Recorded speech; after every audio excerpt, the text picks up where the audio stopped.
Selamat datang kembali teman-teman, ini adalah update info hari ini, di mana kita akan membahas berita-berita terhangat yang sedang terjadi di sekitar kita.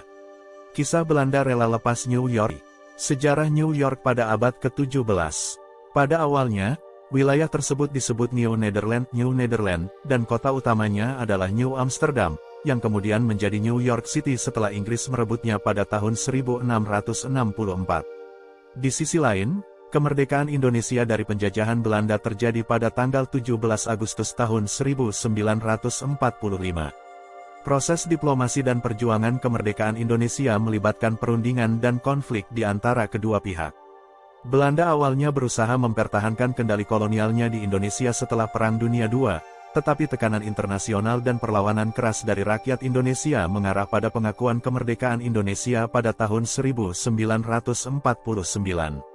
Kedua peristiwa ini terjadi pada waktu yang berbeda dan di wilayah yang berbeda. Tidak ada catatan sejarah yang mendukung gagasan bahwa Belanda melepaskan New York untuk mendapatkan kendali atau keuntungan di wilayah Indonesia. New York dikenal sebagai pusat bisnis dan ekonomi dunia. Namun, di balik kejayaan itu ada cerita menarik soal tukar guling wilayah antara Manhattan, milik Belanda, dengan Maluku, milik Inggris.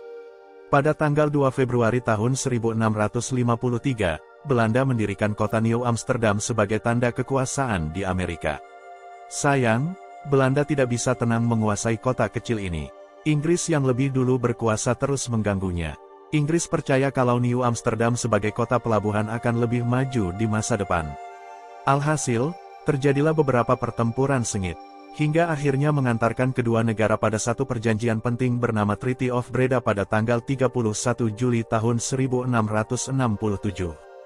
Inti perjanjian tersebut adalah tukar guling wilayah.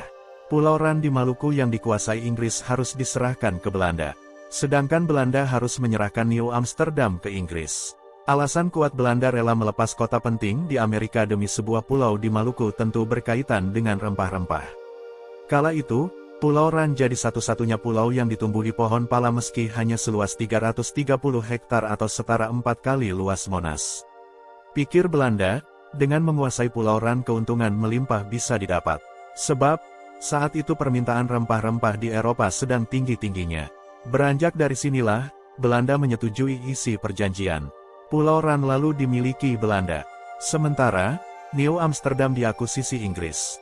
Seiring berjalannya waktu, New Amsterdam kemudian berubah nama menjadi New York dan kian berkembang pesat. Arus perdagangan dan perputaran uang terjadi di sana dalam jumlah besar. Hal ini kemudian jadi daya tarik bagi orang-orang untuk tinggal dan beraktivitas di New York. Banyaknya orang ini kemudian jadi penggerak perekonomian New York. Cepatnya roda ekonomi bergerak membuat New York menjadi pusat jaringan perdagangan global sejak abad ke-17.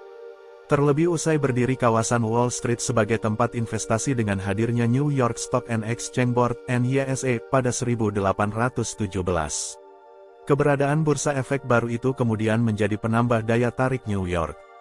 Sampai sekarang, New York menjadi kota penting dunia di sektor bisnis dan ekonomi.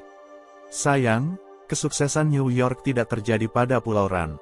Setelah diakuisisi Belanda, pamor Pulau Ran meredup. Menurut Des Alwi dalam Sejarah Maluku, 2005, saat diambil alih Belanda, pohon pala Pulau Ran tidak lagi produktif saat Belanda tiba.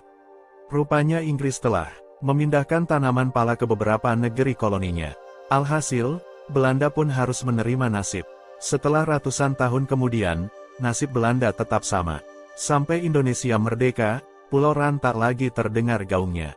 Ini berbeda dengan New York yang semakin terkenal. Hanya saja, di masa sekarang, pesona Pulau Ran mulai mengangkat usai menjadi salah satu destinasi wisata populer di Indonesia Timur. Sejarah hubungan antara Belanda dan Indonesia penuh dengan dinamika politik dan perubahan, terutama selama periode kolonial. Di pertengahan abad ke-20, ketegangan meningkat antara Indonesia dan Belanda seiring dengan semakin tumbuhnya semangat kemerdekaan di antara masyarakat Indonesia. Setelah proklamasi kemerdekaan Indonesia pada tanggal 17 Agustus tahun 1945, Belanda awalnya menolak untuk mengakui kemerdekaan tersebut dan berusaha memulihkan kendali kolonialnya di Indonesia. Konflik bersenjata pun terjadi, dan Indonesia melibatkan diri dalam perang kemerdekaan yang berlangsung hingga tahun 1949. Pada tahun 1949, tekanan internasional dan keterlibatan PBB, Perserikatan Bangsa-Bangsa, memaksa Belanda untuk mengakui kedaulatan Indonesia. Perjanjian Rum-Van Rooijen yang ditandatangani pada 1949 menandai pengakuan resmi Belanda terhadap kedaulatan Indonesia, dan pada saat yang sama, Belanda meninggalkan upaya untuk mempertahankan kendali atas koloninya.